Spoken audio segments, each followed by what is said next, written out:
but I was lip syncing. Hello, everybody. Welcome. We're live Sunday, September 30th, 2007. This is the Atheist Experience. I'm your host, Matt Dillahunty. Joining me this week is Tracie Harris. How you doing? Good. You didn't know the words to that song, did you? No, I have to admit I didn't. Yeah, she thinks we're a geek because we knew the words to the song. And that's fair. My Python for you, the Philosopher's Song, one of many great and wonderful hits by our friends from Great Britain. How's everybody doing? We are live, as I mentioned. This program is sponsored by the Atheist Community of Austin, a nonprofit educational organization that promotes positive atheism and the separation of church and state. The ACA has weekly meetings every Sunday at Romeo's on Barton Springs Road at 11 o'clock, except for the first Sunday of the month when we host a lecture series at the Austin History Center located at the corner of 9th and Guadalupe. The lecture for October, we don't actually have a lecture. What we're going to do is a membership appreciation meeting. I'd like to invite all the ACA members down for a little get-together, maybe some goodies and drinks, and sit around and talk about the direction of the ACA and show our appreciation for those people who have contributed and been an active part and an inactive part, all the people who've helped make the ACA run over the years. We're coming up on an anniversary of sorts, not of the ACA, but of the TV show. This show has been running for 10 years at the end of October, and on October, I think it's the 27th, we're going to have, maybe the 28th. We'll look it up. We're going to have the 10th anniversary special show. It's going to have myself and most of the former hosts of the show over the past 10 years. Kind of a half round table discussion about favorite calls and moments from the show, and I'm sure we'll spend some time complaining about studio problems and broken mics and monitors and glitches. There was one just a few weeks ago. There's a show that was where the video is no longer available because of a problem with the cable company at the time. This is a live, interactive, public access television program. We'll have the number up for you shortly, and you'll be able to call in or discuss the topic that we're talking about or anything else that happens to cross your mind that is relevant. It's the purpose of the show, for the most part, is twofold. One is to act as a sort of public face of atheism for atheists in the Austin area, to address claims about atheists by non-atheists and correct the misperceptions that are often given by these claims, and also to serve as an open invitation to atheists in the Austin area to come down and join with our group in various activities and events. I'll go ahead and list some of them off real quickly. In addition to this program and the lecture series, the ACA also has a number of social events throughout the week. We have regular Wednesday events. You can find out more about that at the website, what's coming up on which date. There's a happy hour on Thursdays at the Dog and Duck Pub at the corner of 17th and Guadalupe. That begins at 7 o'clock. After this program is over, the cast and crew get together and go down for dinner at IHOP at I-35 and Cesar Chavez. We are on a special date or a special time and channel today. Normally, this program broadcasts every Sunday from 3 to 4:30 on Channel 10. Today, we're on from 5:30 to 7 on Channel 11. So hopefully there are people watching, and hopefully I didn't just shock a whole bunch of people who finished watching a sermon expecting more sermons and finding a bunch of atheists waiting. But if I did, please stay tuned. We're going to talk about some interesting things, and we'll be happy to take your phone calls, answer questions you have about what we believe, what we don't believe, and I am, as always, interested in what people actually do believe, what their reasons are for the beliefs that they have. These are interesting issues. I don't happen to believe in a God, neither does anybody else on here, but that doesn't mean that I'm not interested in why someone else would. It seems to me to be a kind of an interesting and potentially important question. Right. So we'll have the number up for you shortly with that information. In addition to this program, the ACA also sponsors a bi-weekly internet audio podcast called The Nonprofits. That's PROPHETS, and you can go to nonprofitsradio.com for more information. We were live yesterday. It's normally bi-weekly. But we had to skip a week due to some illness and our bat cruise that we did, which was a rousing success and a lot of fun. We were live yesterday, as I said. We'll be live again next week from 2 to 3:30 Central. While we don't take live phone calls on that program, we do run a chat room, and in conjunction with it, you can get more information at the website about how to interact with the show and how to listen live and connect, or you can download it as a podcast. The audio portion of this program is available as a podcast at our website, www.atheist-community.org, and the video portion is now available at Google Video, which I'm sure some of you are watching and wondering why I keep saying that, but we got to get the word out to people, because I had somebody actually come up to us at one of our regular meetings and say, we had no idea there was an atheist group in Austin. And out of all the atheist groups around the country, I don't know of any that are more active and do more types of things, a variety of things than we do. What with a TV show and a podcast and several events each and every week. Most atheist organizations that I've looked into do something once a month or whatever, which is great. It may be that we're overdoing it, but if there are people out there who don't know, that is the second main purpose of the program, is to let atheists in the Austin area know that you're not alone, that there are people that you can come and talk to. You don't have to be the outsider who's stuck closed-mouthed and biting their tongue as people around you talk about things that you don't happen to believe in. So one other thing, the University of Texas now has a new atheist student group called Atheist Longhorns. It's not affiliated with the ACA, but some people are joint members, and we're all friendly, and we like to support each other. They had their first meeting Friday. How many people showed up? I have no idea. 50. Wow. 50 students showed up to the first meeting of the Atheist Longhorns. If you are at UT and you're looking for a group to socialize with, and you happen to be an atheist, free thinker, or whatever, you can throw up your horns, hit the website. There's more information and contact information on who's the co-chairs for that group and how to get in touch with them. And so we wish that group well, and we look forward to seeing them at our events and participating in some of their events as well, too. I think that's about it, with the exception of one little note about the frequently asked questions portion of the web page. This is a live call-in show. We'll have the number up shortly, probably in 20, 25 minutes or so after we're done talking about most of the topic. But while we'll try and answer any question anybody has, there are questions that we receive over and over and over again. Some of those are addressed at the website in the frequently asked questions page. Things like, what do you believe, what don't you believe, why? So while we'll take those calls and still answer them anytime they come in, we may not take 3 or 4 calls with the same question, and I'll just direct people to the frequently asked questions page. But welcome, for those of you tuning in for the first time. I hope you enjoy the show, and we look forward to talking to you a little bit later on. What are we talking about, by the way? The title is The Impact of Explanatory Function on Existence. That reminds me of like one of Mark's lecture titles almost. No, it's not nearly as complicated as that. No, it started out when I've been thinking for a while about kind of the dual nature of the Christian apologetic argument, that for every argument, it seems like the counter-argument also equals God. And so I'd like to do a little bit of a disclaimer, because we get called all the time on, always addressing Christianity. But I want to say... Which isn't true, by the way. Well, I know you've responded to that. Yeah. But I just want to say that for the purposes of this, what I'm reading today, that does address Christian apologetics, and it's because I'm most familiar with that, having grown up in the United States. I have dialogued with one Muslim, and it was extremely similar to Christian apologetics, but at the same time, one Muslim does not an entire group of Muslims make. So I can't extend that and say that this is the same arguments Muslims make just because I've spoken to one Muslim. And, likewise, I've never had a Jewish apologist come to me and try to argue.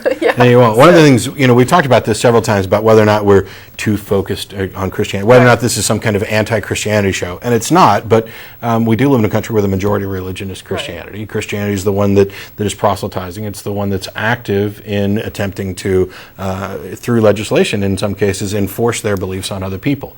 Now, we have talked about a great many other, we've done shows on Scientology, you've done shows on the history of the Tanakh and the kind of henotheistic / polytheistic ancient Judaism. We just did Taoism. Yeah. We do lots of shows on philosophical issues, logical fallacies. Ashley covered recently, and we cover a lot of ground. But if somebody feels we're being overly picky on one religion, I'm sorry. maybe I don't want to get off on the wrong foot and say stop giving me a reason, but what it is it's we're talking about the majority religion, and I would think that the majority of people watching the show who aren't atheists are most likely Christians of one of the 1,000 denominations. Right. So well, and even if they're theists and not Christians, I think that there's a good likelihood that they have encountered Christian apologetics, right. which means that they're going to be familiar with these arguments as arguments potentially for their own God, even if right. it's not a Christian God. But anyway, some of the things, just to give examples of what I'm talking about that were striking me, had to do with, a lot of times we'll hear people talk about having valid reasons and justification for their belief in God. And then as you dialogue with them and you address those reasons and you explain why this doesn't seem justified to you as an atheist, eventually you get to a point where the person will say, well, you just have to have faith. And so there's this two-sided thing where, oh no, there's reasons, there's justification for this, and yet when you look at it and you say, well, that's not really justification, that's not really, you haven't really verified anything, you're just telling me to take your word on this. And then it comes down to, well, you just have to have faith. And so if you don't have reasons and you just have faith, well, that's okay. And if you have reasons and and that backs up your faith, well, that's okay too. So it's sort of like, do you need faith or not? Right. This exact thing happened to me this week, and I may touch on this later depending on how many callers we get and how much time there is, but I did receive an email. Somebody, they skipped through the normal channels. It wasn't addressed to the TV list or the nonprofits list. It was just sent directly to the president of the ACA, and it wasn't a personal email, although it had the appearance at first of being that way.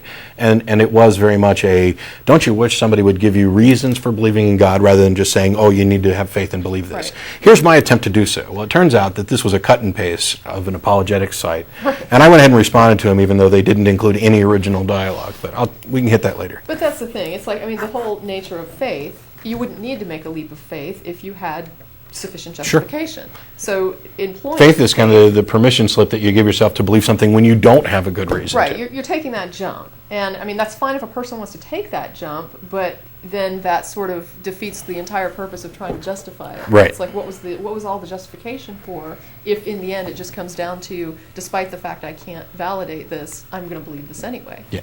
And then there was the whole thing, and we've seen there's like a milk jug video on YouTube of, praying to the milk jug, and sometimes you get what you want, sometimes you don't get what you want when you pray to a milk jug. Right. And I look at it kind of like, well, that's sort of what life is like anyway. Even if you don't pray, sometimes you get what you want, sometimes you don't get what you want.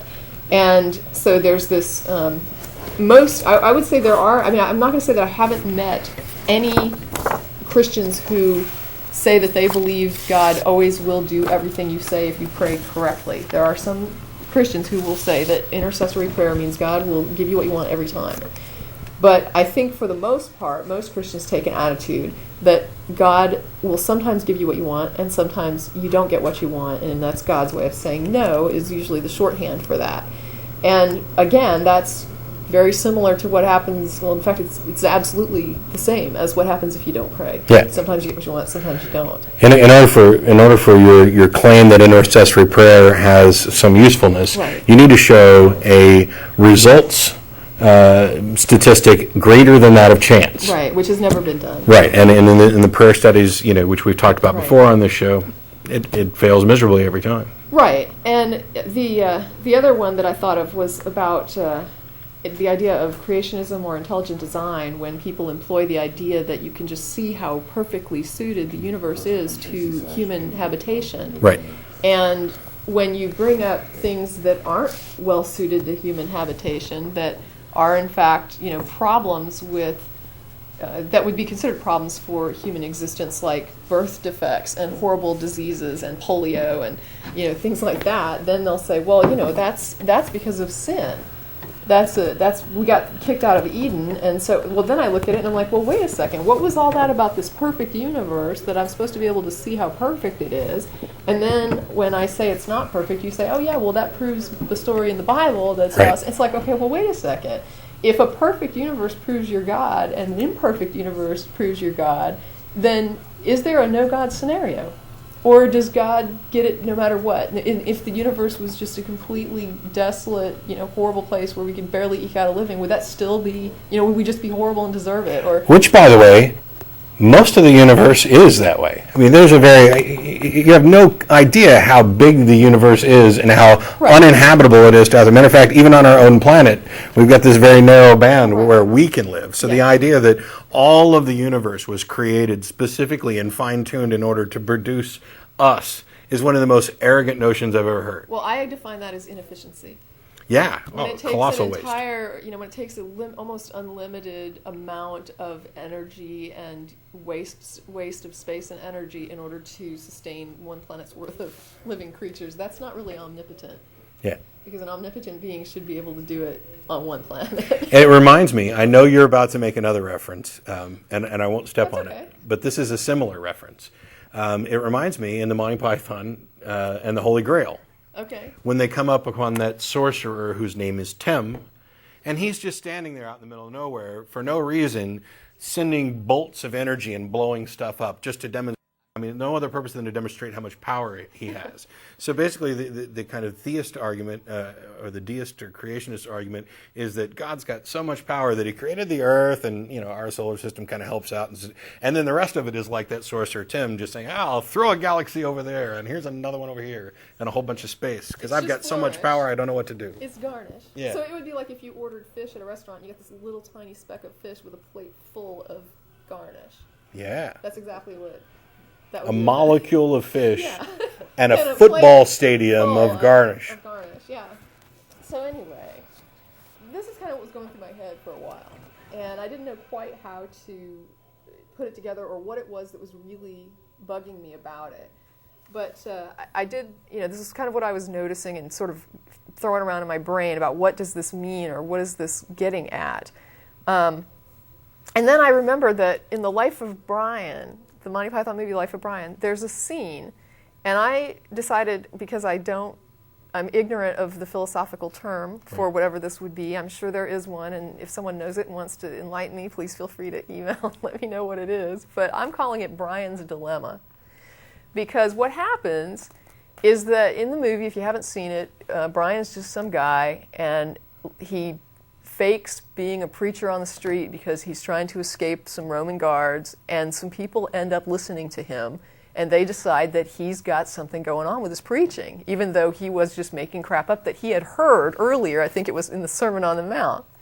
So he's repeating some stuff he heard from Sermon on the Mount, and the people start asking him questions, and he's getting really angry because they're all asking him questions, and he's not really there to answer their questions and preach. He just wants to be unnoticed. Yeah. And so he's getting into these, people are arguing with him about the stuff he's saying. Well, finally, when the guards go away, he jumps down, starts to run off. Well, these people start following him, and they're throwing questions. And, well, wait a minute, are you going to tell us what happens to the lilies in the field? And what about the bird? And so Brian is just like, I don't know. It's crap. It doesn't matter. And they keep following him, and finally he starts getting like more and more people. It's like a complete following, even though he's telling these people, leave me alone, I don't know anything, I was just making stuff up. And they end up out in the desert where Brian says, go away, I'm not the Messiah. And one of them says, only the true Messiah would deny his own divinity. And Brian says, all right, I am the Messiah. And the other guy turns around and says, behold, the Messiah. Hail, so mighty Brian. Brian is just like, what do I have to say to not be the Messiah? I'm not the Messiah. He figures out there's nothing he can say. No matter what he says, he's going to be interpreted as the Messiah, because that's what these people are looking for. And I'm going to call that Brian's Dilemma. When any scenario, even opposite scenarios, when X means God and minus X means God, and when X means my Bible's true and minus X means my Bible's true, when absolutely anything justifies my belief, then what does that even mean? Then you've got a guy sitting here saying, I'm the Messiah, I'm not the Messiah, and you're just insisting he's the Messiah no matter what comes out of his mouth. So with that, my notes were, when I was writing this down, I said, if I believe that everything is proof of divinity, no matter what the situation or outcome, then nothing will compromise my belief. There's no argument or evidence that can penetrate that. But I have to accept the absurdity of my stance that y equals x and negative y equals x. I mean, it's an absurd thing to state. So Brian understood that, and he knew that logically, if only the true Messiah was going to deny his own divinity, then the crowd would have to reject him, as the Messiah if he claimed that he was the Messiah. But Brian overestimated the reasonableness of the masses, and he was in a surreal, absurd, no-lose situation, exactly the same situation apologists set up to prove the existence of their God and the validity of their doctrines. But beyond the absurd win-win apologetic setup is an interesting point regarding explanatory power and what explanatory power or the lack of explanatory power means to the existence of any item X. And this was where I encountered sort of another idea that made me stop and say, okay, there is a further step to this that's a little bit of a divergence from the no-lose situation that goes into the idea of what happens when you're looking at explanatory function, like in the intelligent design movement, when you're saying that this is the explanation for something. Right. God is the explanation for this. God is the explanation for why I got that job, even though I put in my resumes and I dressed up and I studied for my interview and I did everything I was supposed to do and I got the job. It was because I prayed. That's why I got the job. And it's the same with the universe. You have all this natural universe, and it's like, okay, I'm going to say, what is this and why is it? And I'm going to put in this explanation, which is God. And what does that mean when you use X to explain something, and then later you find that your explanation is different than X? What happens? Does X remain if the only reason for positing X was that you thought it was the cause of something else? Well, and it actually goes a step beyond that in one sense, and that is we are essentially curious animals who want to find answers to things. We want to solve mysteries.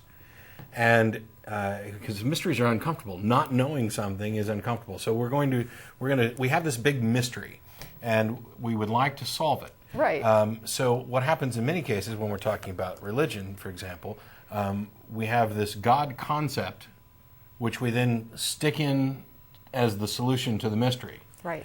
But in reality, we've gained no explanatory power, because the God concept in and of itself is also a mystery. Right. So you've answered a mystery with a mystery. And if you pretend or legitimately believe that your God has some explanatory power, then you need to actually come up with the definitions that outline exactly what this God concept is, and how it acts as an explanatory answer to solve the mystery. Right. And what we find most often is that this step is just ignored.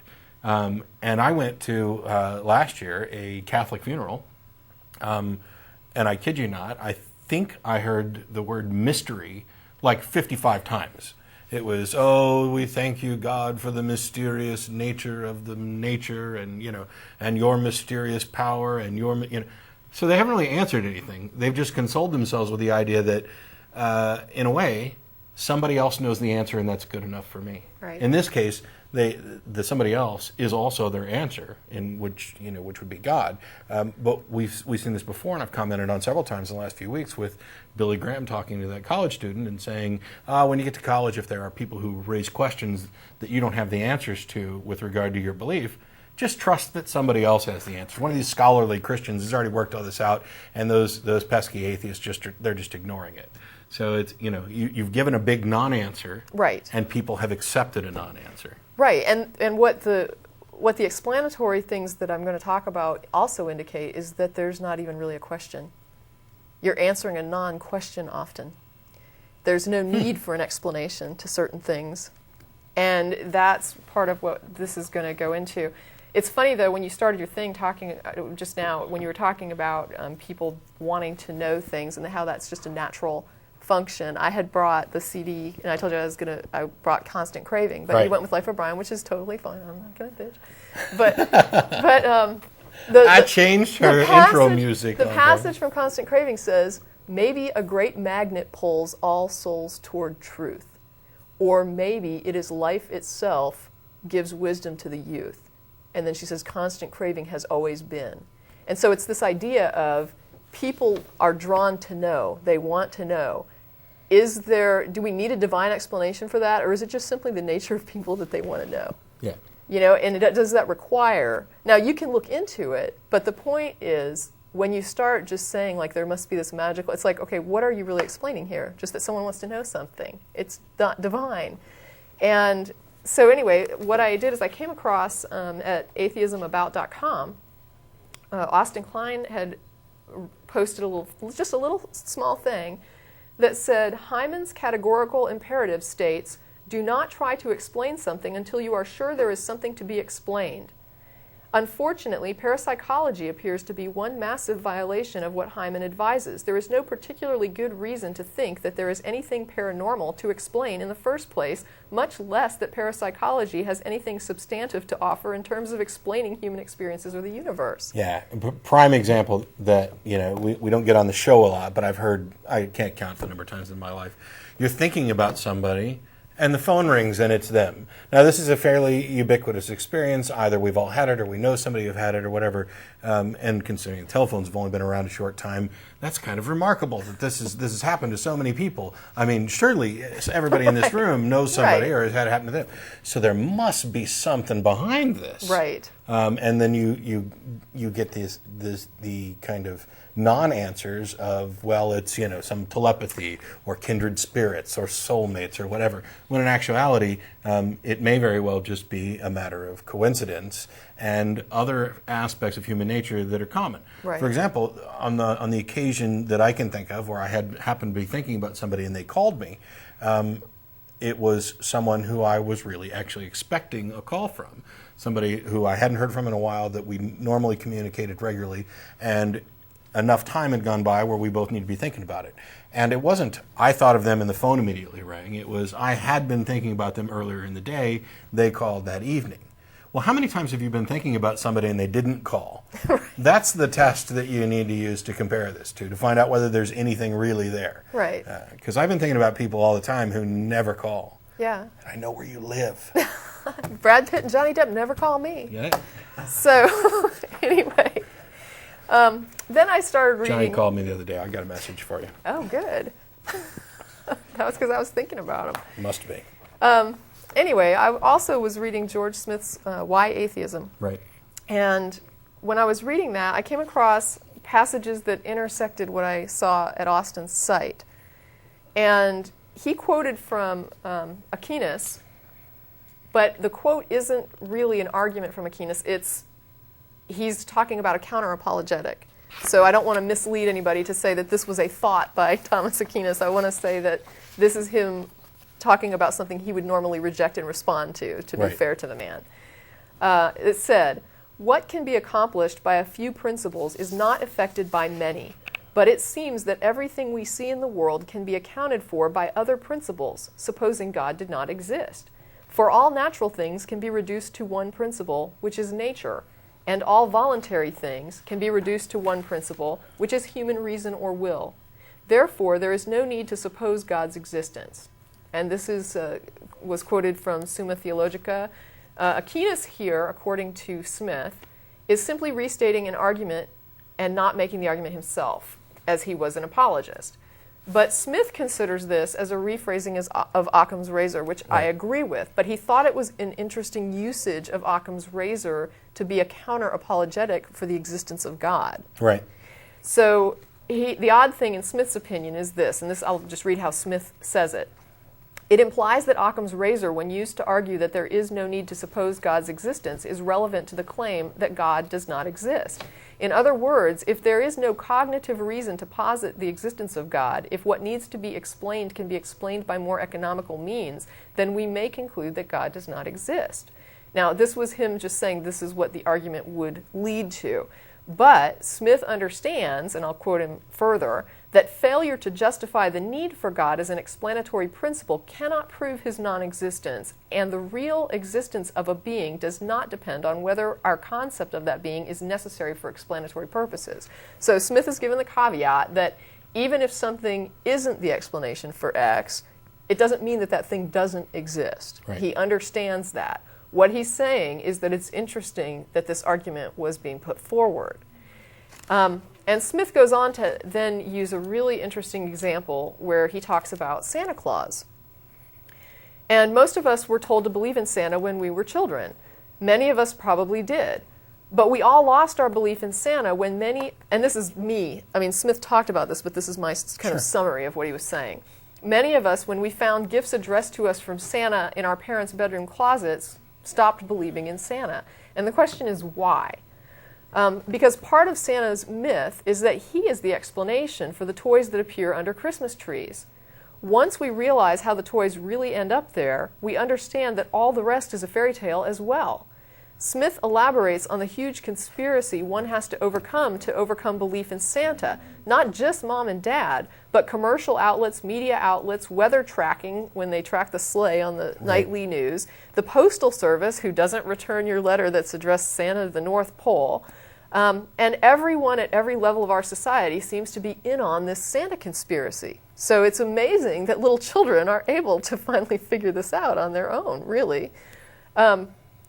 But once we see those presents in the closet, there's no authority. Not the post office, not mom and dad, not Aunt Susie, not my brother who's a little bit older than me, not all my friends at school, not the weather service, no media outlet, and how many times I've been on Santa's knee, does not compare to finding those gifts in the closet.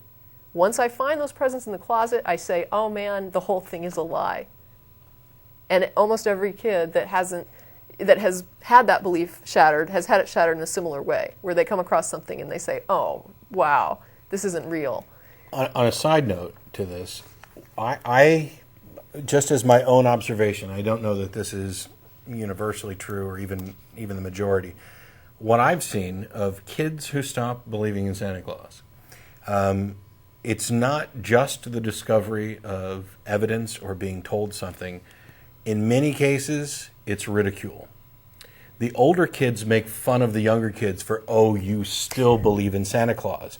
And that ridicule from somebody who granted, they probably don't look up to those kids in the same way they look up to their parents, but they want to be the older kids, the ones who are in on the secret. Right. And so the ridicule from the older kids helps create the drive to discover the truth and what is going to become acceptable.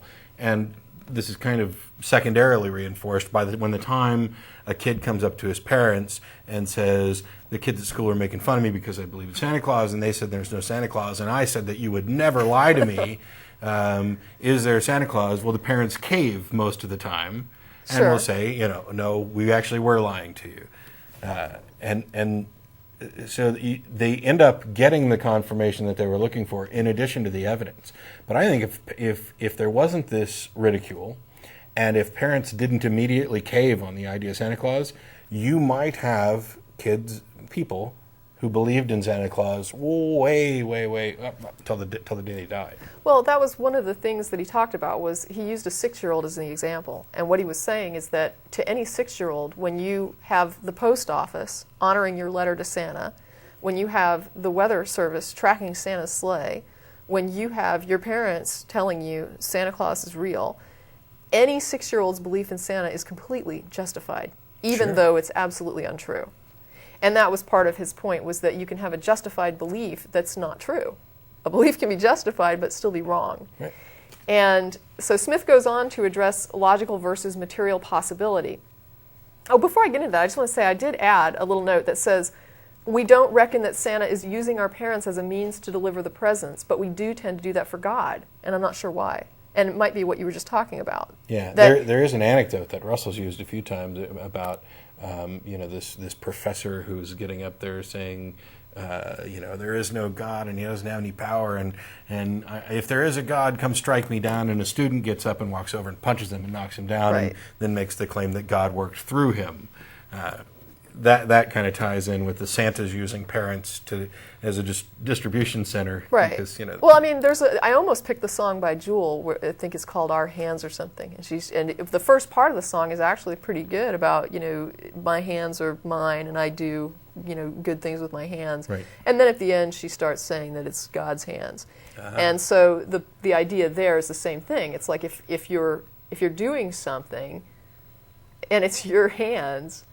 And you're simply saying, this is God working through me. Mm-hmm. My point is, why don't you give Santa the same benefit of the doubt and say he uses mom and dad to put presents under the tree? Sometimes Sure. he can't drive all the way around the world. It's just too much of a logistical nightmare, and mom and dad have to put the presents down sometimes. So he sends them in advance, maybe FedEx or something, and mom and dad put the gifts under the tree, and that's how Santa gets them there. Yep. But that's not how it works. It only works that way with God. That's what it seems like to me. Because God is magic. Well, so is Santa. But Santa's not real. Isn't he magic elf, right? It's mainly the fact that mom and dad and all the other social conspirators have fibbed, and that so many of our peers also believe, that leads us to accept belief in Santa. And it keeps us believing. This is very similar to Christianity. The fib in the case of Christianity might be well meant and actually more of an error than a fib, but it's our trust in our peers, family, and perceived authorities, such as elected officials, that keeps us believing. And I'd add to the perceived authority list the Bible. Okay. We live in a society, with specifically for Christianity, but we live in a society where people are pretty much taught to respect religion and the Bible from birth, and it is given this position of authority and credibility that it does not actually deserve. We're talking about a book, for example, where we have, the version that you have probably at home is a translation of a copy of a translation of a copy. We have no originals. We don't know Right. who the authors are for the most part. There's no corroborating evidence. Well, to me, and this is something I think we've talked about before, I tend to, I don't see a dividing line between God and the Bible in Christianity. To me, I understand the concept of He is the being that wrote it, but when they're quoting God, they're quoting the Bible. Right. It's the Bible and God are the same. The Bible is that authority. It is the only authority, except for those, I guess, that believe in personal revelation. Right. To Christians who don't accept personal revelation, that Bible is their God. I don't know how else to put it. It's whatever that book says, that's what they do. So I call it Bibleatry, because it's just like elevating the book to the status of God. And to me, it's the same thing. You've got the authorities that empower it, that say this book is divine. Right. And so to say that the authorities are supporting God, and you're saying the Bible is an authority, I would say the authorities are supporting the Bible. So it's not even just the authorities who say that, this book is divine. You have a particular breed of apologist who, for example, Josh McDowell, who's an utter hack, by the way, who come along and say, oh yeah, of course the Bible's dependable. And then they provides all of this evidence, which I'll use air quotes for, that says, the Bible's telling you the truth, and we have got reliable, confirmation from other sources. When in fact, there's not a single contemporary corroborating account of anything in the life of Jesus at all. We don't know who any of the gospel authors are. And I love when you get the corroborating evidence, and what it is somebody saying, oh, I heard this story about this guy. Yeah. And it's like, I've heard the story about the guy too, but if I wrote that down, it doesn't become evidence. Yeah, normally. It's like somebody repeating that they heard somebody tell somebody about this thing is, yes, we know the story existed, but somebody else repeating that they heard the story, all that means is the story exists. I understand the story exists. It's about whether or not the story is true. I put out a call the other day on the show. By the way, as a reminder, we're live. We're going to IHOP after the show. Any atheist or atheist-friendly person is welcome to join us. You don't have to be a member to attend. You don't have to be an atheist to attend. We'll be down there. The show's over at 7 o'clock tonight. We'll be down there roughly 7:30-ish for a while, I'm assuming. Yeah, at 7:30, says so right on the screen. The normal time slot for this show is Sundays from 3 to 4:30 on Channel 10. So if you're watching us for the first time and going, what in the world's going on? This show is sponsored by the Atheist Community of Austin, and we're in a different time slot and on a different channel this week. So I want to let everybody know that if you want to tune in again next week, it'll be Channel 10 from 3 to 4:30. The point that I was actually getting to, which I've completely forgotten now. What was it we were doing? Did you forget too? Let's see. Because we were way off Santa at that I know. point. We were on to the Bible as an authority. The Bible and Josh McDowell and these other things. When I put out the call a couple of weeks ago to a caller who called in to say, oh, of course the Bible is true. You can go to these lands and see these things, and it's all confirmed and all true. And so I put out the call for anybody to provide contemporary accounts that act as corroborating evidence to any event that happens during the life of Jesus according to the Gospels. And of course, I don't get any responses. I get some people writing in who will say, okay, what about, Tacitus or Pliny the Younger or Josephus? And in each of these cases, these are things that are cited all the time. First of all, none of those are contemporaries. They all were born decades after the events. But in the case of like Tacitus and Pliny the Younger, they do talk about, in the case of Pliny the Younger, he's talking about writing to Rome to say, hey, I've got a problem with all these Christians here. What do you want me to do about it? And he's addressing the problem. And in the case of Tacitus, he's saying, hey, there's this group of Christians who are followers of somebody who was killed under Pilate. But he's writing decades after, and what they're doing is they're reporting on the fact that Christians exist. Well, nobody denies that Christians existed in the first century. Right. None of them act as corroborating evidence for the fact that Jesus existed or that any event in his life occurred. And in fact, Tacitus, that he's relaying hearsay information decades after the fact because he refers to Pilate by the wrong title. I think it was procurator in his time, and it was prefect before. So there was some confusion there. But the reason I could put out the call safely is because we're already well aware, as are Christian scholars, as are the people like Josh McDowell, who I'm convinced knowingly lied and distorted the evidence in order to bolster something that he can't, that there is no corroborating evidence. Yeah. There's no first century contemporary accounts of the life of Jesus. There's actually good reason to believe that if in fact he did exist, that it was several centuries before. Because there are, Paul, who was the first to write, in the earliest books in the New Testament were written by Paul, doesn't seem to have the idea that Jesus lived just a couple decades before him. He tends to place events perhaps further back. But I don't want to get off on Jesus' historicity. We can hit that on a whole nother show. We were going to do a edited reading of, Carl Sagan's Dragon in My Garage, because he also, to me, this is one of the best essays on explanatory function. I never really looked at it from that perspective before, but what his essay is actually saying is, if the thing you're positing doesn't explain anything, if there's no perceptual manifestation of this thing whatsoever, what do you mean when you say it exists? Like, why are you saying that it exists if it's not explaining anything? Something has to have an impact, or else how is it different than nothing? And that's really what he gets down to. But he does it in a really beautiful way, and I did have to edit it down because it's a little bit long, but we'll go ahead and read as much as we can get through. A fire-breathing dragon lives in my garage. Suppose I'm following a group therapy approach by the psychologist Richard Franklin. Suppose I seriously make such an assertion to you that there's a dragon that lives in my garage. Surely you'd want to check it out, see for yourself. There have been innumerable stories of dragons over the centuries, but no real evidence. What an opportunity. Show me, you say. I lead you to my garage. You look inside and see a ladder, empty paint, cans, an old tricycle, but no dragon. Where's the dragon, you ask? Oh, she's right here, I reply, waving vaguely. I neglected to mention that she's an invisible dragon. You propose spreading flour on the floor on the garage to capture the dragon's footprints.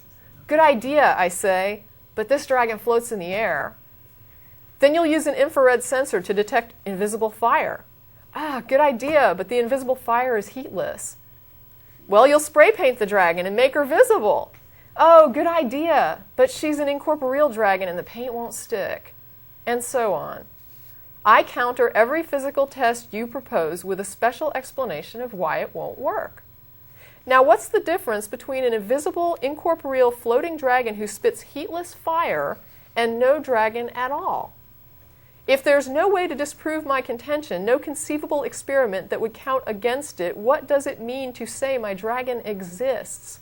Your inability to invalidate my hypothesis is not at all the same thing as proving it true. Claims that cannot be tested, assertions immune to disproof, are veridically worthless, whatever value they may have in inspiring us or in exciting our sense of wonder. What I'm asking you to do comes down to believing in the absence of evidence on my say-so. He goes on with the essay a little bit, but we're going to go down to the sort of the final conclusion, where he says, some dragon-sized footprints in the flour are now reported, but they're never made when a skeptic is looking. An alternative explanation presents itself. On closer examination, it seems clear the footprints could have been faked. Another dragon enthusiast shows up with a burnt finger, and attributes it to the rare physical manifestation of dragons' fiery breath. But again, other possibilities exist. We understand that there are other ways to burn fingers besides the breath of invisible dragons. Such evidence, no matter how important the dragon advocates consider it, is far from compelling.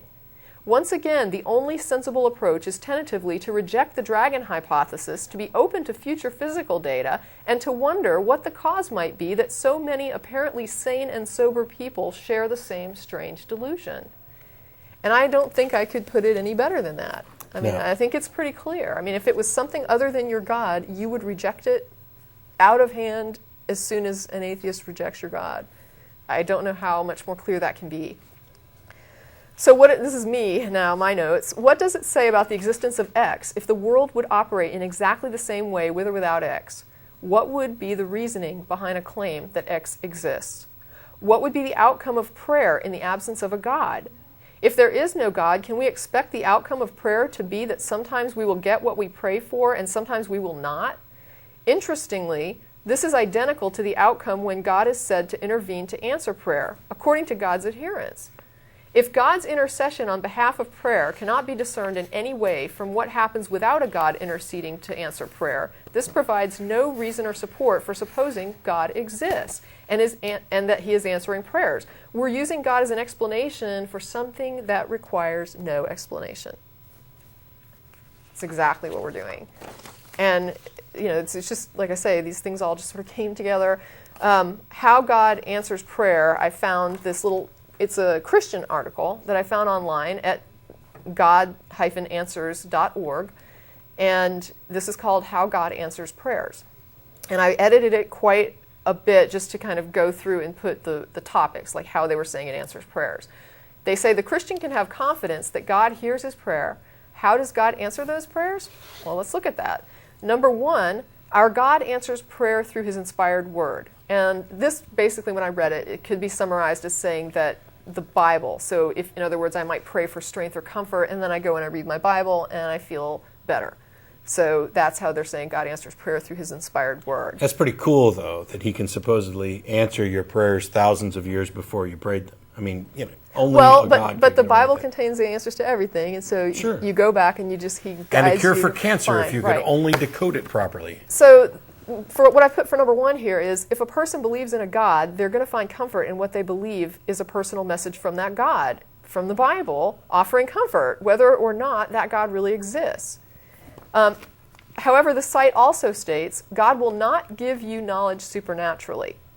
And so my response to that was, if the knowledge we gain as a result of prayer and God's intercession is no different than knowledge we gain through natural means, then we are again using God as an explanation for something that requires no explanation. It appears then that the inspired word answer from God isn't any different than no answer at all. Well, and it's also a matter of kind of how the Bible can be read and interpreted to mean anything you want it to mean. For example, just while you're talking, I opened up to a random spot. Okay. It mentions the show? No, it doesn't mention the show, but I was just going to grab a random verse. Ezekiel 8:5. Then he said to me, Son of man, look toward the north. So I looked, and in the entrance north of the gate of the altar, I saw this idol of jealousy. Now, if I was sitting at home, depressed or bothered by anything, and I happened to just open the book and say, God, speak to me, and read that passage, then I'm going to, for example, pick up on the keyword of jealousy. Right. And rather, despite the fact that that particular verse is directed at an individual and points to a specific event that has nothing to do with me, I'm going to say, whoa, I wonder if I've been overly jealous lately. Maybe if that's the cause for this. And then I'm going to go through this process of self-reflection where I'm going to force whatever passage I happen to read to tell me something about myself that may or may not be true. And the truth is, as an ex-Christian, I mean, you'll just continue to read it until you find something that's applicable. Yeah. I mean, if what you read initially is not applicable, you'll just keep looking. Yeah. Oh, maybe it was this page. Well, maybe it was this chapter. Well, maybe it was this book.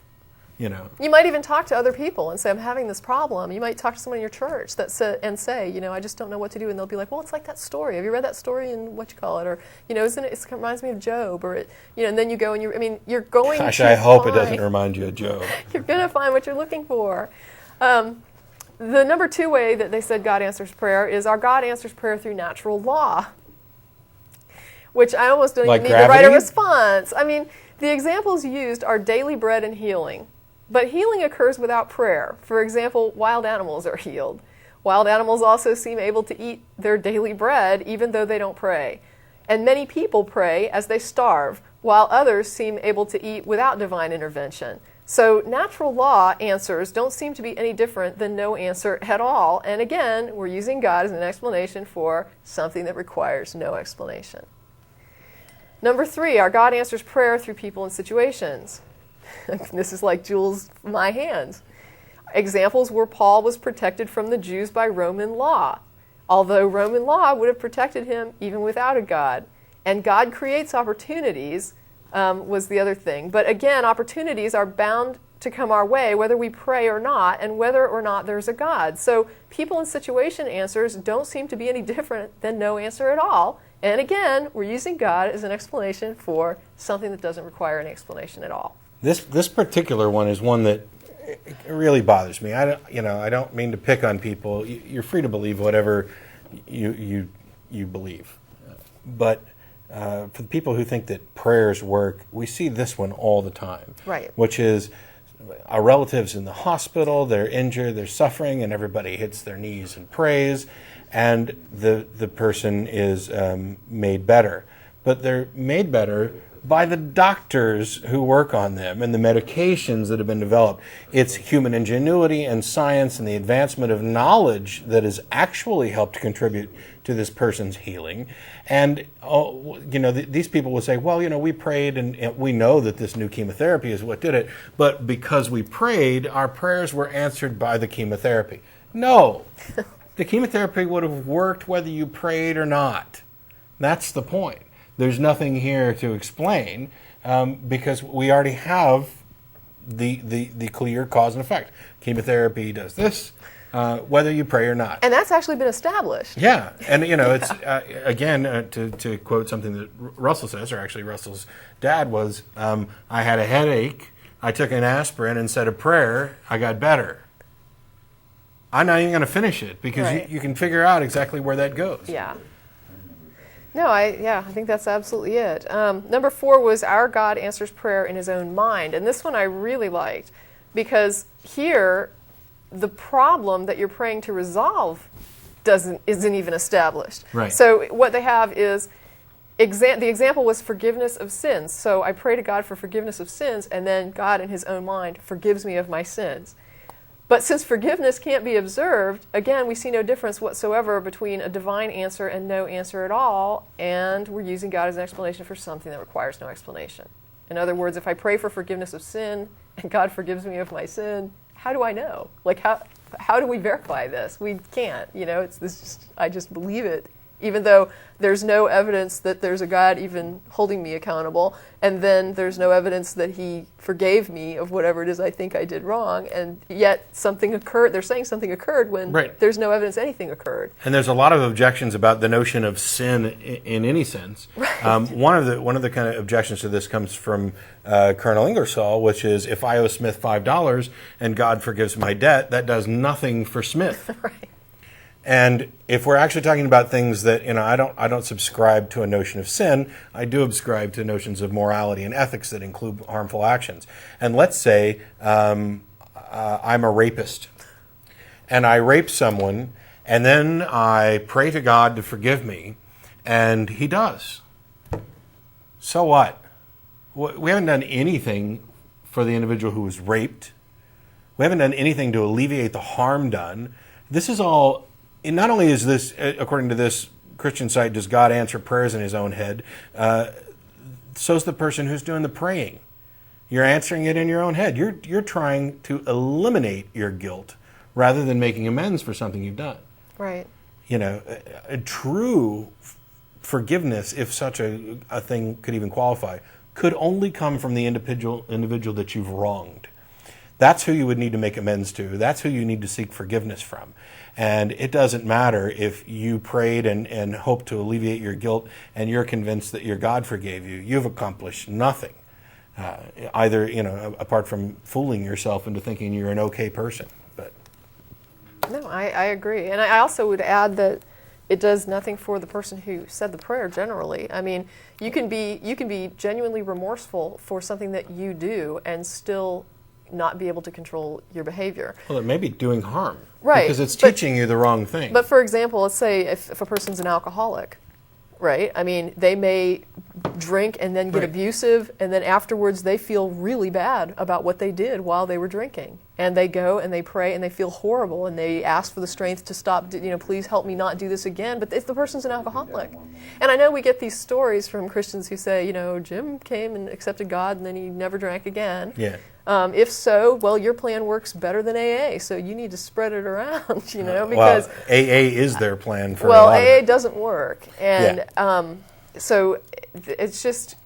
Yeah, to me, it's just a horrible catch-22. Well, not only does it not do anything for the victim, and to kind of expand on your point of it doesn't do anything for the person who's praying, because going back to example, the rapist analogy, if I pray and I believe that I've been forgiven, then all of a sudden I can alleviate myself of guilt, which doesn't help me learn to deal with what I've done. Right. Doesn't do anything to help me learn how to handle this, right. how to change the behavior. What it does is it reinforces the paradigm that I can go do something wrong, then say I'm sorry, and everything's all better.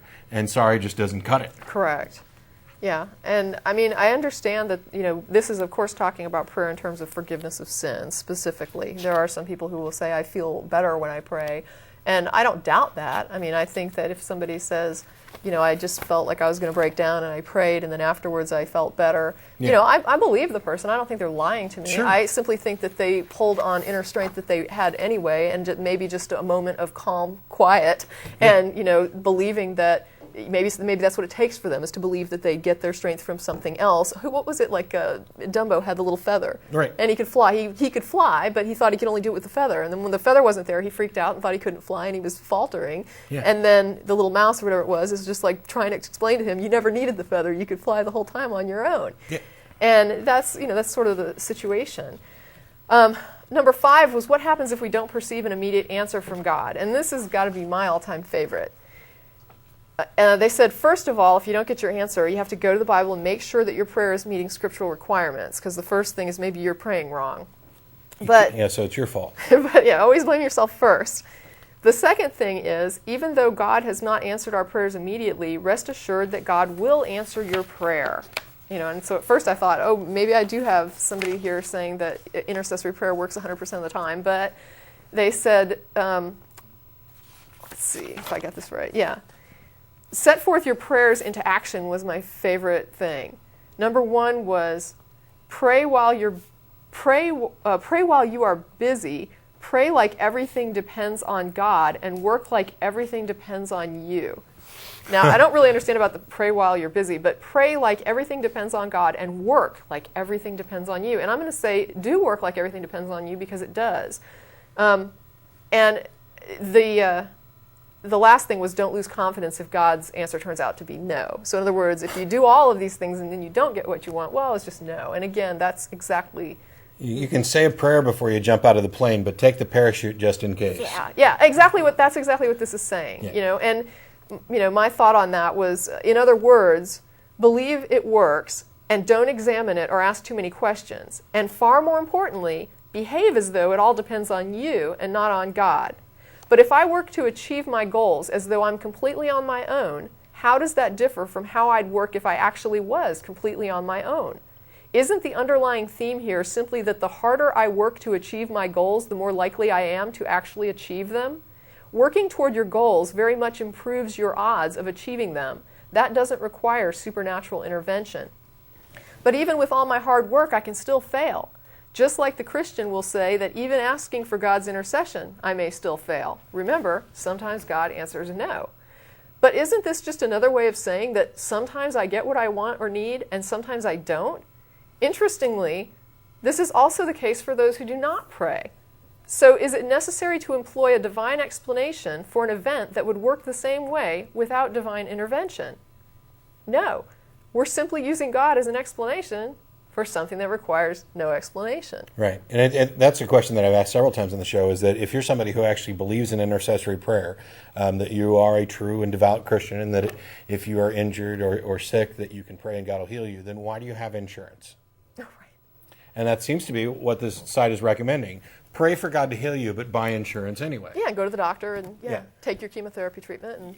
And if the instruction, and this kind of disagrees a little bit with a lot of the instruction that I received in my early years as a Christian, but basically what they're saying is believe that God is going to contribute to your life, but act like you don't believe. But act like you don't. Right. And that, in many ways, is contradicted by these kind of evangelical ideas that you should live every day as if God's going to provide for you, because that's what's in the Sermon on the Mount. Take no thought for tomorrow. Don't worry about your savings. Trust that God's going to do everything you can. Sell all your stuff and give it to the poor. So you've got this kind of contradiction in how you should live your life. Right. But we do have a caller on the line I wanted to go to It's real a good quick. breaking point, too. And we'll get back to it in a moment. Eric? Hello? You there? How's it going, sir? Good. How you doing? I'm all right. I've been watching your show for maybe about 30 minutes now, and y'all been making some very good points. Thanks. Now, I was born and raised in Catholicism. These past few years, I've had a lot of questions, and I kind of I've never gone to church for quite some time now, but that's besides the point. Basically, I wanted to know, people have this sort of connection between one another. Sometimes it's, greater with another person than it is, with somebody you don't know. Absolutely, yeah. For example, really close friends or family or something like that. Does that play any kind of effect of believing in, a greater, an energy or something like that? I know, organized religion is, very, in my opinion, organized religion is very bad. It's getting people like sheep to believe in one thing. If I'm understanding you correct, this is really, it does tie in with what Tracie was talking about, right. Because much like I mentioned earlier about you think about somebody and the phone rings, you're talking about an unexplained kind of interpersonal connection. Exactly. Between people, where, for example, you know what this person's thinking, or you're going to finish their sentences for them, and other things like that. Now, as an atheist, that only means that I don't believe in a God. It doesn't say anything else about what I believe. Because, for example, there Buddhists are atheists. They don't believe in a God, but they do have some supernatural notions regarding reincarnation or karma and anything else like that. Personally, I have no belief in anything supernatural. Nothing that I would there's no justification for any of it. I do understand what you're talking about with that kind of connection that people have, and I think there's a really fairly simple explanation, and it goes back to what we were saying earlier, that we're all very similar, and we're social creatures, and getting to know someone, our brains are incredible, machines. The same experiences happen to all of us for the most part. And so it's not surprising to me that growing up surrounded by other people, some of whom you become closer with, that you would develop the ability to kind of, I know what Tracie's going to do in this situation, or I know how she's going to answer this question. And she's probably been sitting here the whole time I'm answering you saying, I knew Matt was going to say everything that he just said. And that, we're friends. We have common ideas about things. I don't think we need to make any appeal to the supernatural to explain it when we can just explain it by natural means, that while we don't fully understand how the brain works or everything about how we interact personally, we're all pretty similar. I would also add, Eric, I have a sibling that I grew up with, that I was fairly close to when we were growing up, and it was an older brother. And we used to have a real similar sense of humor. We would laugh at the same things to the point where, we just tears coming down our face, just cracking up at some stupid thing that nobody else might even think is funny. And now we are separated by geography, and we have been for many years. And we're not close to the point where we get in touch all the time. There's no strain in our relationship, but we just, when we were separated and not put together in the same house, we just grew apart. We didn't make an effort to see one another or get together, and that connection has kind of waned. I'll call him up now, and usually I'll call if I have a reason. and not just to say hello.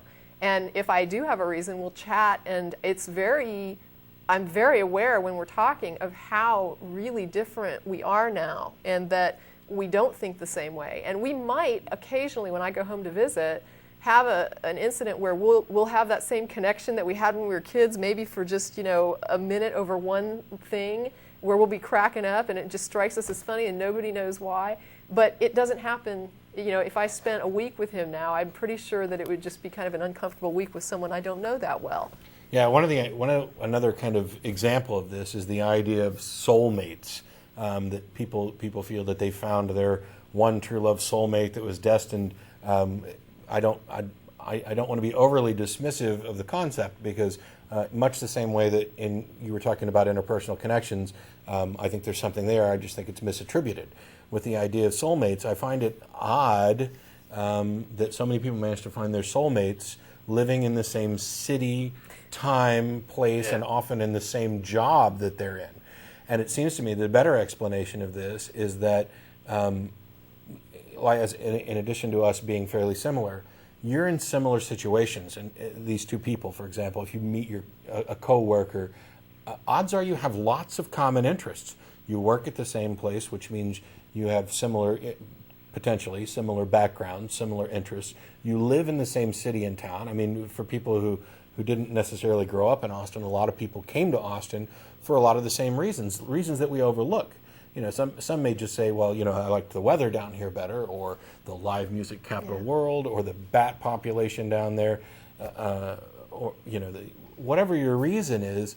There's a kind of a narrow band of things that will fit, and it makes sense to me anyway that the people that you're going to meet in things that are also interested in the things that you're interested in, you're going to share a lot of things in common. And the idea that you could become the equivalent of soulmates by coming together and sharing those experiences, it doesn't surprise me at all. But I don't see any reason to attribute anything mystical or supernatural to it. Yeah, I mean, I understand that, but like the feeling of love in itself, I mean, that feeling that one gets is just like somewhat supernatural in itself. I mean, you cannot. It's intense. That, like, the very feeling of love, whether it be with a person or a family member, that close connection in itself is just like, it's not like your brain's a machine and it's like, oh, this is the love. I'm feeling the love. Yeah. Well, your brain is, though, like a biological machine. I mean, we can induce intense feelings of love and euphoria and spiritual experiences by manipulating chemicals in the brain. Yeah. Ecstasy, yeah. I mean, they just do the thing with out-of-body experience, right, where they put people, gave them, what do we call those things? The sensory deprivation helmet type thing? Like you can see an image. Oh, the virtual reality goggles. Virtual reality, and they gave them an image of themselves that was put a little bit in front of themselves, and they did different things to the person. And when they took the hat off, like they moved them, and when they took the hat off, they told them to go back to where they were, and they went back to where the dummy was, like where the dummy image had been. Right. So they had this, some of the people, depending on what they did to them, had this experience where they, got confused and thought they were over here. So it was a little bit strange, but yeah, you can like when people feel love, there's chemicals going off in your brain that if those chemicals didn't go off, you wouldn't feel that. I will say this though. I mean, I realize that love and when we're talking about love and consciousness and how the brain works, we don't necessarily have a great understanding. We're getting better at understanding it. We know far more than we did even 20 years ago. But there are people I understand out there who aren't going to accept my kind of quickie explanation that your brain's a machine and we're talking about chemicals, and partly because they don't want to reduce love down to that. Because they feel that I love love. Yeah, but they would feel that would belittle the idea of love. I don't happen to think it does. I think it makes it all the more remarkable. But I will say this, that even if we had no explanation for, not even a hint of an explanation for consciousness and love and how the brain works, then the correct answer to any question about that is we don't know. Right. We would have no explanation. It's not justified to posit that there must be some greater intelligence or governing principle that is supernatural. It's just a matter of we don't know. By the way, as soon as you claim that love is something that God gives us, you're inserting an explanation for something that may not need an explanation, and you're solving a mystery with a mystery, and just saying that you're comfortable with it. So it really did tie into what Tracie was talking absolutely. Okay. Yeah. Anything else? No, that's pretty much it, man. Yeah. Cool. I'm trying to dump you with something, but y'all keep me, man. Y'all pretty good. No wonder y'all got this show on right now. Thanks, Eric. Appreciate it. Yeah, And we'll let you go now. And as a reminder to everybody who's watching, we are going to IHOP after the show, because I need to say that again. We're on till 7 o'clock, which is about 20 minutes away, and we'll be going down there around 7:30. Any atheist or atheist-friendly person is welcome to join us. That goes for all the ACA events that we publicize on the show. You don't have to be a member. You don't have to be an atheist. Just as long as you're not coming down to preach, proselytize, or provoke, you're welcome. Also, as a reminder, because we're on a different channel at a different time than normal, I wanted to mention this again. This program normally airs every Sunday live on Channel 10 on Grande and Time Warner Cable from 3 to 4:30. We're on this week from 5:30 to 7 because there happen to be 5 Sundays in the month, and that's just the way things worked out. But normally it's every Sunday, 3 to 4:30, Channel 10. And if you've enjoyed the show, or even if you didn't and you didn't get through on the telephones, we got about 20 minutes left. The number's up. If you didn't get through on the telephone line today, or don't want to, you can also email tv@atheist-community.org. That email goes to myself, the co-hosts, some of the people behind the scenes. We cannot promise to answer every email that we get, but we do read them all. Send us any criticisms, concerns, questions, feedback. Let us know what you like, what you didn't like, what worked, what didn't work. And as I mentioned at the top of the show, I am personally, whether or not it's relevant to the show or not, interested in what people believe and what their justification is for it. And while I can get a bit, polemic or condescending or whatever on certain occasions, there are people who email me on a regular basis to discuss these things. I enjoy the conversation, and if you would like to email with what you believe and what you think the justification is, I'd appreciate that. And you're also welcome to call in with that information as well. Okay. So there's a couple other people on the line that they're going through their it? call screeners real quick. Okay. But did you want to summarize or? Oh, well, actually, this is going to go into the next thing on creationism and ID. So Okay. I don't know if you want to take another call or is it We can take okay. one more call. Ready? Is it Ann? Yes. How you doing? Hi, I was just listening and very interested in what you had to say. I'd like to preface that I don't believe in a theistic God. I don't think there's some man with a beard in the clouds. But I do believe that there's intelligence in the universe. Yeah, and I wouldn't even begin to describe how it works. I don't know. I'm just a mere mortal. But I was telling the other fella that I lost my husband 27 years ago, and 6 months after his death, he came to the foot of my bed as a glowing orb and woke me up at 3 in the morning, and I had to pinch myself to make sure that this was really happening because the room was illuminated by this glowing orb. And he said, "I'm where I'm supposed to be, and you're where you're supposed to be." How long after he died was this? It's 6 months later. He killed himself. It turned out he'd been molested by his stepfather as a child many times, Oh, that sounds. which I didn't know at the time. But he gave me a lot of peace. It wasn't me directing the sentences coming out. It was in my brain, but it wasn't like I was directing what he was telling me, and that was that I was where I was supposed to be, and it gave me a lot of peace. And then I thanked him, and the room grew dark, and I went back to bed. Well, peace is a good thing that everybody's going to seek. I mean, obviously, I don't mean to belittle your experience or your loss.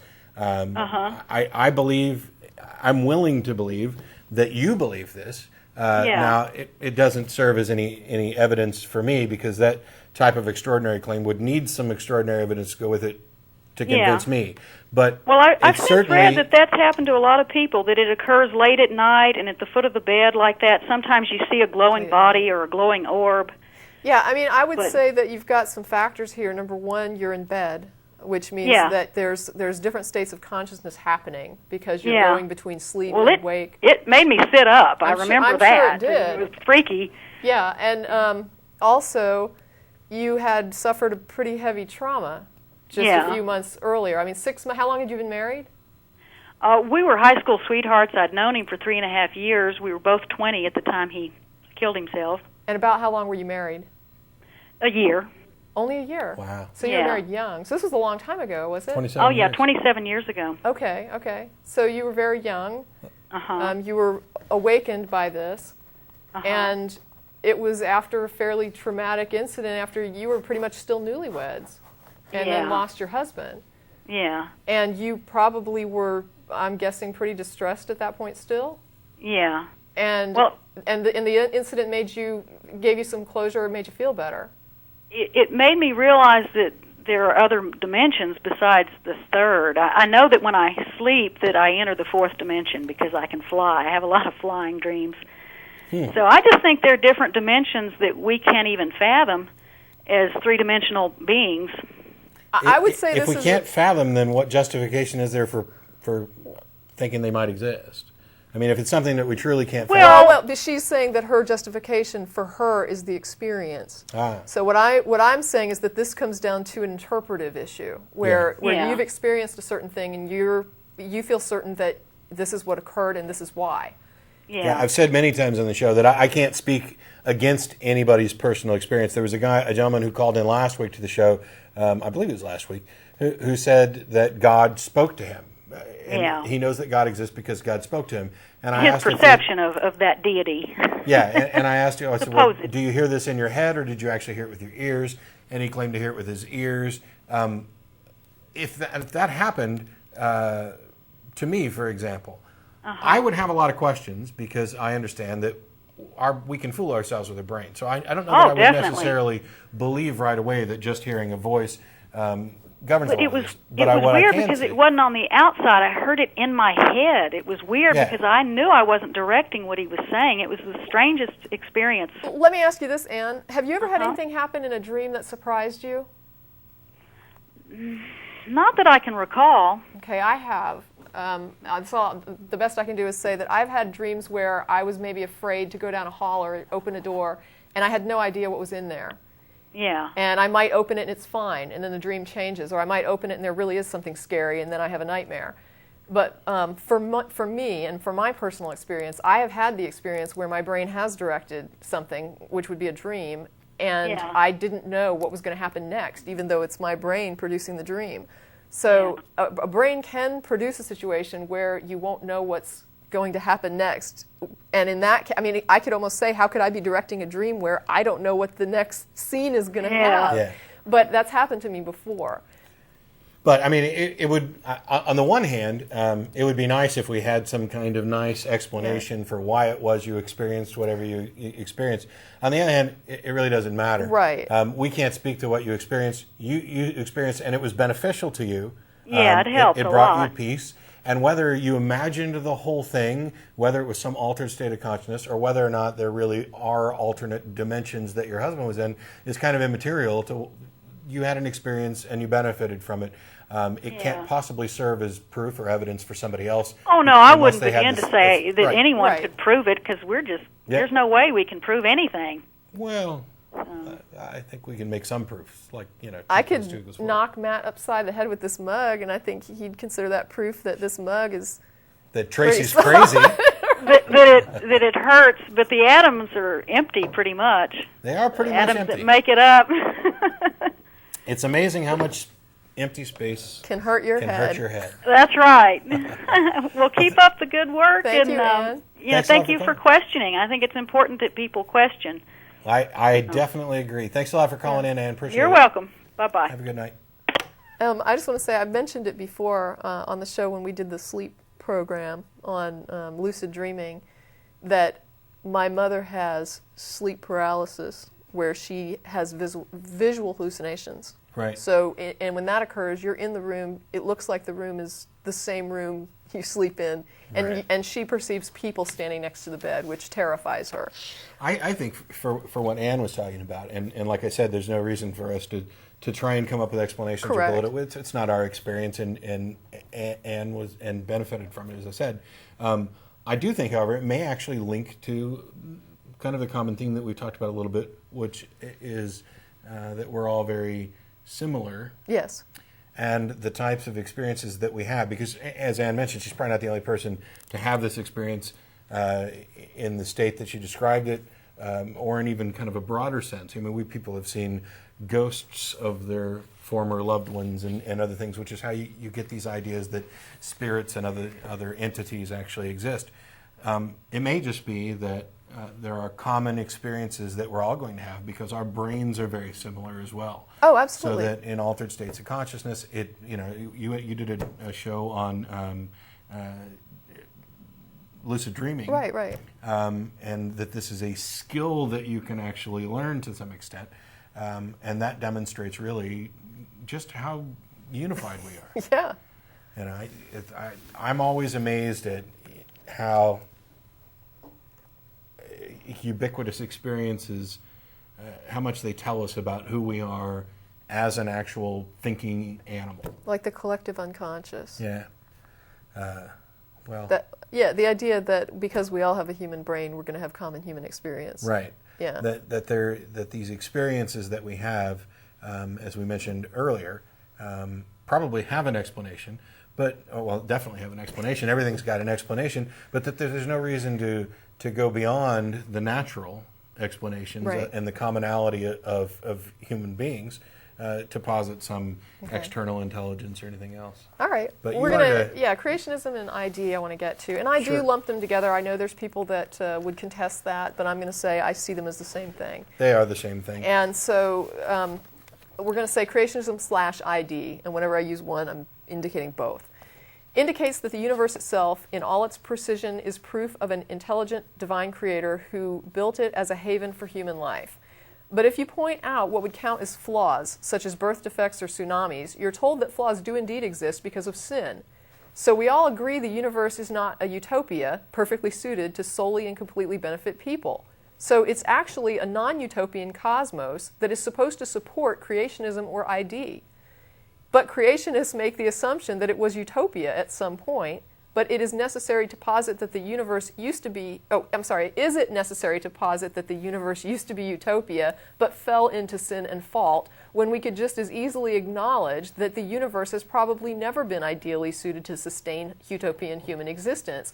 Or are we using God as an explanation for things that don't require an explanation? So ID it's almost uniquely interesting in that first you posit something you can't observe, then you posit how it affects, what changed to make it what you observe, and in the end you're supposed to be proving both. See, I will say that a lot of the creationist intelligent design folks have been very skillful at lying. It's about the nicest word I can put on it, because what they've done is a lot of these creationist groups have, if they're kids in a public school, they have trained these little hellions to walk into their science classes, and anytime the science teacher says, millions of years ago this occurred, they're supposed to say, how do you know? Were you there? And yet they're willing to state that once upon a time the universe was a utopia that we ruined. And my question is, how do you know? Were you there? Because the evidence that supports the idea that, for example, the Earth is billions of years old and the universe is billions of years old and that creatures evolved over time and that somehow or another life originated is incredibly strong, unbelievably strong. The idea that evolution's just a theory is utter nonsense. A theory is a glorious state of scientific explanation, like gravity and sexual reproduction and all these other things that you don't deny. So in the were you there category, the Garden of Eden mentality seems to be the one that needs to be challenged the most. And yet they've spun this kind of preemptively. Well, but what's weird is what I said was, why claim the universe represents a flawed cosmos simply because it's not utopian for human life? By making the first unfounded assumption that the universe is supposed to be utopian, we then create the requirement for the additional explanation for why it's not utopian. Yeah. It's absurdity. If any sort of life were to arise in a huge broiling cosmos, certainly the environment would have to be somewhat hospitable, but not necessarily utopian. That would be pretty impressive if it really was a utopian universe. See, the simple fact is that the life that arises is the only life, whatever type of life can arise is what arises. Douglas Adams has this counter to the fine-tuning argument of a puddle. Right. Waking up one day and looking at the hole that it's in and saying, oh, how wonderful this hole is. It must have been created specifically for me because it fits me so perfectly. And Richard Dawkins extends that to say that as the sun comes out and begins to evaporate the puddle and he shrinks, and he notices that he continually, form fits to the hole that he's in, and he isn't concerned at all that it's that his area that he's occupying is decreasing because obviously the hole was made for him, so nothing bad could happen until eventually the puddle is completely evaporated and there's no puddle left. And Dawkins was making the point that this is an incredibly stupid way to look at things, that the entire cosmos was fine-tuned for us, so we needn't worry about our effect on the environment, when in reality we are the products of our environment. We have evolved by natural selection. We're at the mercy and whim of all of the changes around us that make us who we are and that make us who we're going to be in the future. And that goes beyond just the simple biological thing. Yeah. I mean, I pulled up a fact site on intelligent design. It was a Christian fact site. And one of the things that I saw that was just, I had to laugh at it. I mean, I couldn't believe this. They were talking about William Dembski. And they were mentioning something called specified complexity. Yes. And when I looked that up, it says, in Dembski's terminology, a specified pattern is one that admits short descriptions, whereas a complex pattern is one that is unlikely to occur by chance. Dembski argues that it is impossible for specified complexity to exist in patterns displayed by configurations formed by unguided processes.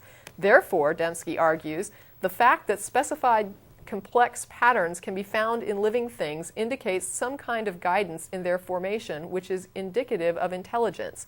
Now, this was defined at the ID site as being an unambiguously objective standard. Right. Now, my thought was, so first we assume pattern X cannot naturally occur. Right. Then we find pattern X in nature.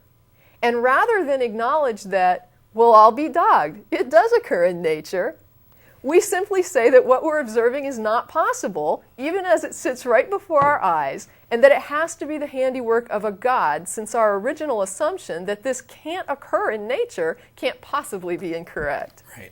That's not objective. Dembski's specified complexity and Michael Behe's irreducible complexity are different sides of a coin that is fraudulent, I think. Anyway, the summary, since we don't have much time left, was just that Like you 10 can't seconds. have it both ways. It can't be perfect and imperfect and both be explained as perfect.